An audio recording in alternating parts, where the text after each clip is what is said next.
இப்போ மாடுலர் ஸ்விட்ச் எப்படி நம்ம டேமேஜ் ஆனதை வந்து ரீப்ளேஸ் பண்ணுறது, சரியாக ஒர்க் ஆகாத ஸ்விட்சஸ்ங்களை எப்படி நம்ம மாற்றுறதுன்னு பார்ப்போம். முதல்ல இந்த ஒர்க்ஸ் எல்லாம் செய்யும்போதே மெயின் ஸ்விட்சை ஆஃப் பண்ணிட்டேன் நான். நீங்களும் மெயின் ஸ்விட்சை ஆஃப் பண்ண மறக்காதீங்க. ஜஸ்ட் ஒரு சின்ன நாபம் வந்து இப்படி ஒரு ட்விஸ்ட் பண்ணிங்கன்னா உள்ளே இன்செர்ட் பண்ணி 4 பக்கமும் இது கழட்டி வந்துடும். அதனோட ஸ்லீவை கழட்டினதுக்கப்புறம் சைடில் இருக்கிற ஸ்க்ரூஸை வந்து கழட்டிக்கங்க.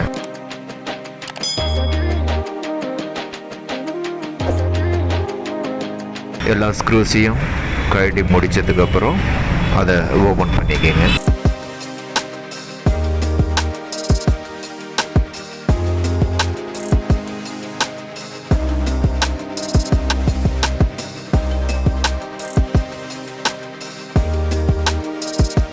இன்னர் சைடு க்ளீன் பண்ணிக்கங்க.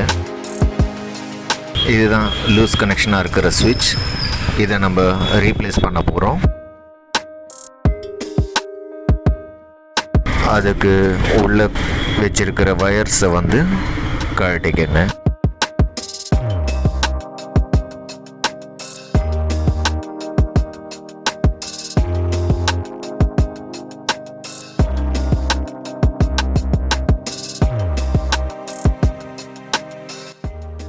ரெண்டு வயரையும் கழட்டி எடுத்துக்கோங்க.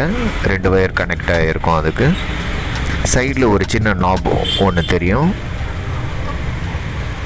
அந்த பின்னை கொஞ்சம் உள்ளுக்கு நகர்த்துனீங்கன்னா அந்த ஸ்விட்ச் ஒரு சைடு வந்து லூஸ் ஆகிடும், அது வெளியே வந்துடும். அப்படியே இன்னொரு பக்கமும் இழுத்து கழட்டி எடுத்துடலாம்.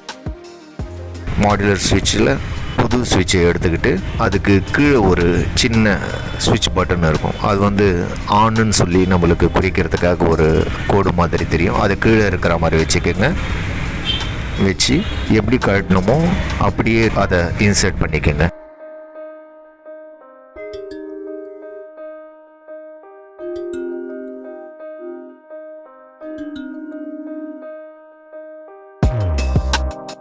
ஏற்றும் போது ஜாக்கிரதையாக பண்ணுங்கள்.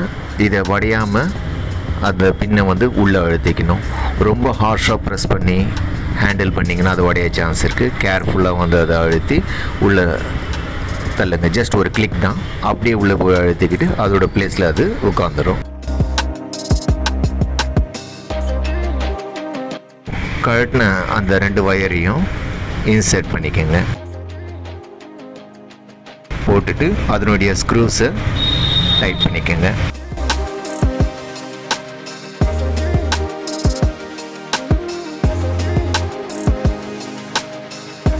ரெண்டாவது வயரையும் உள்ளே போட்டு டைட் பண்ணிக்கிறோம்.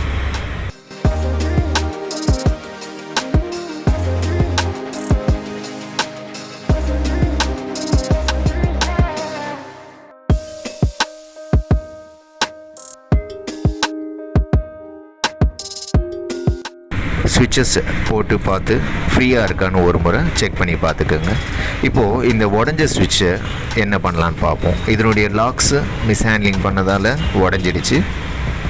இப்போது இதை மறுபடியும் ரீப்ளேஸ் பண்ண தேவையில்லை. அதுக்கு நான் ஃபெவிக்விக்கை யூஸ் பண்ணுறேன். ஃபெவிக்விக்கை 4 பக்கமும் அப்ளை பண்ணி அதுக்கு ஒட்டிடுறேன். இதனால் இன்னொரு சுவிட்ச் வாங்க வேண்டிய அவசியம் இருக்காது. ஏன்னா இந்த சுவிட்ச் நல்லா தான் ஒர்க் பண்ணிக்கிட்டு இருக்கு. ஜஸ்ட் அப்படி போட்டு அப்ளை பண்ணிட்டா 4 பக்கமும் ஒட்டிக்கும். அதை நல்லா க்ளீன் பண்ணி தொடச்சி எடுத்துருங்க. வெளியே ஏதாவது எக்ஸசிவாக இருந்தாலும் அழுக்குகள் எது இருந்தாலும் அதை க்ளீனாக தொடச்சி எடுத்துருங்க. ஸ்விட்சஸை போட்டு ஆஃப் பண்ணி பார்த்துக்கோங்க. உள்ளே க்ளூ போயிருந்தால் ஸ்விட்சஸ் வந்து டைட் ஆக சான்சஸ் இருக்குது. அதனால் போட்டு ஆஃப் பண்ணி செக் பண்ணி பார்த்துக்கோங்க. மற்ற ஸ்விட்சஸையும் ஒரு முறை செக் பண்ணிக்கோங்க. இப்போ மறுபடியும் அதை பழையபடி வச்சு செவுத்தில் ஃபிக்ஸ் பண்ணிக்கோங்க.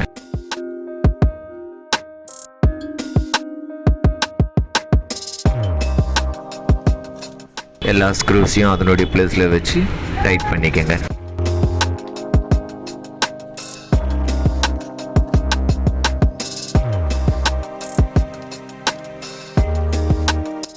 அதனுடைய ஃப்ரேமை மேலே இருந்து வச்சு ஜஸ்ட் ஒரு கிளிக் தான் அழுத்தினீங்கன்னா அது அழுத்தி பிடிச்சிக்கும். 4 பக்கமும் கரெக்டாக அழுத்தி இருக்கான்னு செக் பண்ணிக்கோங்க. இப்போ மெயின் சுவிட்ச் ஆன் பண்ணுறேன். லைட் ஆன் ஆகிடுச்சு. எல்லா சுவிட்சையும் ஒரு முறை போட்டு ஆஃப் பண்ணி செக் பண்ணி பார்த்துக்கிறேன் கரெக்டாக இருக்கான்னு. Thank you friends. லைக் பண்ணுங்கள், சப்ஸ்கிரைப் பண்ணுங்கள்.